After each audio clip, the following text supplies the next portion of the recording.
I want to say welcome to Double-Sided. I'm Shanita Elyse, and I created this space for seeing beyond the surface. We're looking at life more than once, with more depth, and always from more than one angle. Sometimes that means exploring perspectives, and sometimes it just means sitting in the layers beneath what we can actually see. Either way, this is a place for depth, honesty, and understanding. So I guess before I even get into what double-sided means to me, I figured it makes sense to probably explain why I'm here and why I'm doing this in the first place. To put it straight, I've always had something to say, and I'm finally giving myself permission to say it. I've wanted to use my voice for years. People have always told me that I have a way with words and that I help people feel seen and deeply understood. But what I think has held me back a lot is my perfectionism and my procrastination. I have this fear of not being able to execute things exactly how I originally envisioned them.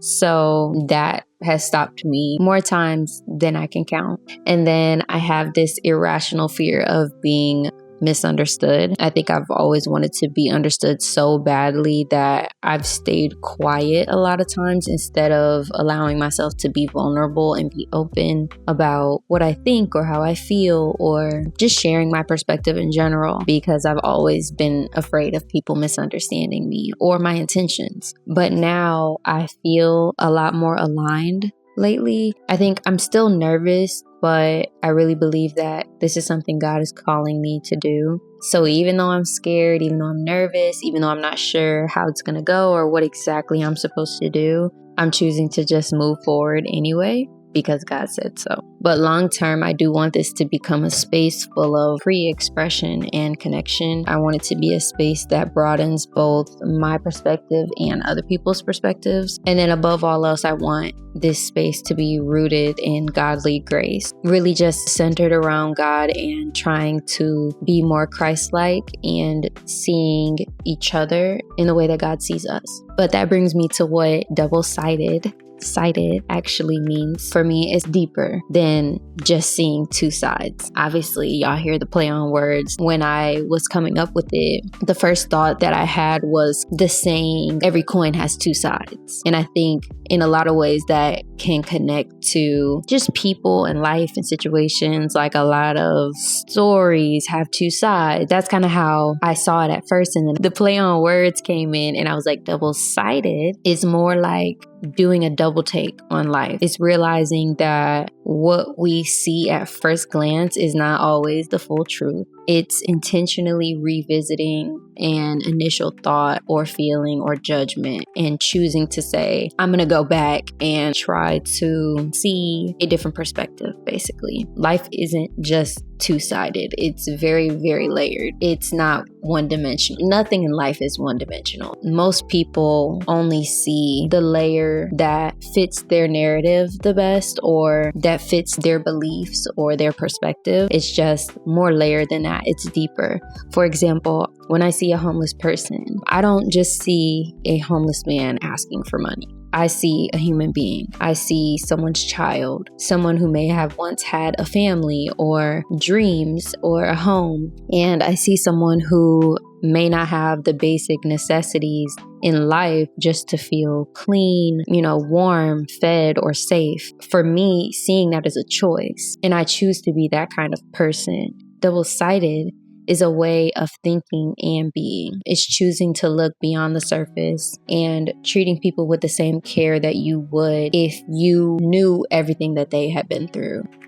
So the way my brain works is very interesting. I'd say I have a lot of layers. My brain is deep, and that's my natural language. It can also be chaotic at times. But underneath that is an intuitive, reflective, creative, critical, and thorough thinker. At my core, I naturally process multiple perspectives And sometimes I do it without even trying. I'm quick at picking up energy and emotion. And I feel like everybody's level of depth is not the same. I think with that, because I'm so layered, I've been misunderstood for a majority of my life. I think I've often heard things like, oh, it's not that deep, and have just been made to feel like I had to be smaller or make myself smaller in order to be understood.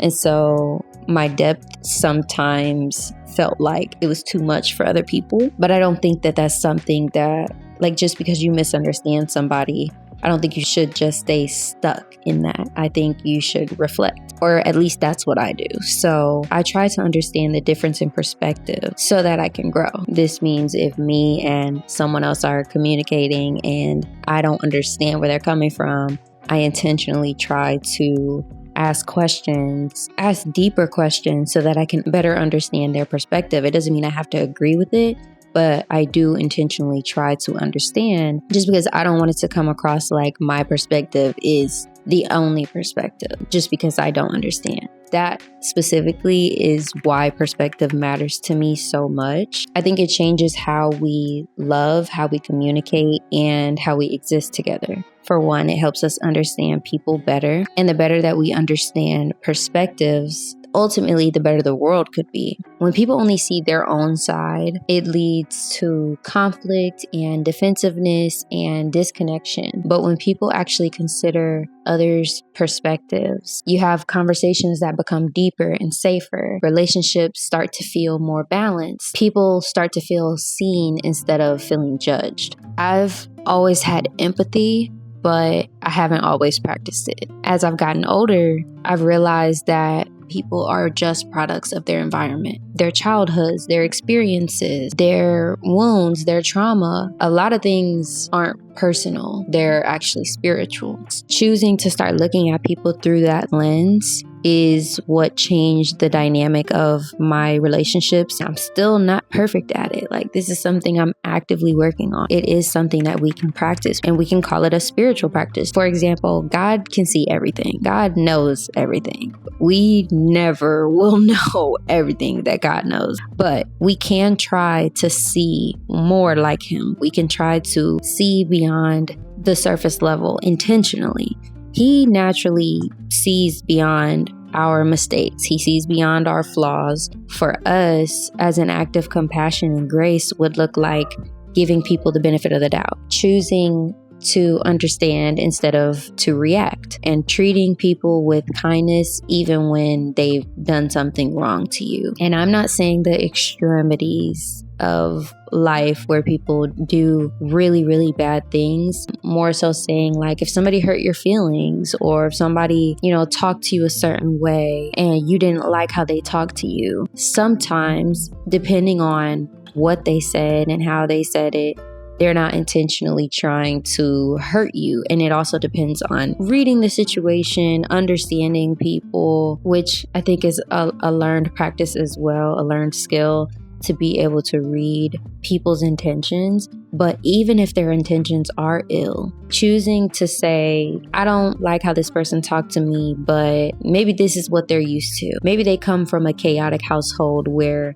they speak to each other in this manner, and maybe they don't know any different. And it doesn't make it okay, but it spares you from it when you replace it with, I can see why you're the way that you are. And then you take less offense. For instance, there was a time where I used to be really hurt and angry at my dad, and I don't even think he knew, but there was a time period where I was angry because I felt like he wasn't emotionally available enough for me throughout my childhood. I think because he was never emotionally affectionate or openly emotional with me, I felt justified by it, and I didn't care. You're supposed to show your daughter love and affection, and you're supposed to be emotional with your daughter and XYZ. So God ended up showing me glimpses of his childhood, and I realized then he didn't have that in his childhood either. He didn't come from emotional connection. He didn't come from an affectionate mother or father. So how could he give me something that he never received himself. It completely shifted my heart. When I was able to see that deeper, I understood him more, and it made me not angry at him anymore. It made it something that we shared. While he might not desire it, it's something that I did desire, but it makes me not fault him anymore. But ultimately, from the concept of double-sided in itself, I want people to be reflective. I want people to find compassion and even be curious. It feels empowering when you change the way that you think and react. And I often think about how God is always with us as well to help us with the renewal of our minds, especially when we come to him and when we ask him, change my heart, change my mind, help me to not be so angry about this person or this feeling that I have. God he's so intentional that way, that he will show you another perspective in order to take away some of that hurt that you may be feeling. Double-sided is a reflective space where I plan on talking about life beyond the surface. To me, it's an expressive outlet for depth, complexity, meaningful, and sometimes uncomfortable conversation. I'm hoping that it can help to expand our minds, to help us navigate the world with a little bit more understanding. It's a place where I don't feel like any topic is off limits, whether they're inner thoughts, relationships, spirituality. I do want to clarify what this space is not is a debate room. It's not a space for arguments. There is no judgment in this space. And I also don't want it to be performative in any way, which is why I want to be as authentic and vulnerable and transparent as I can, because ultimately I'm doing this because God told me to.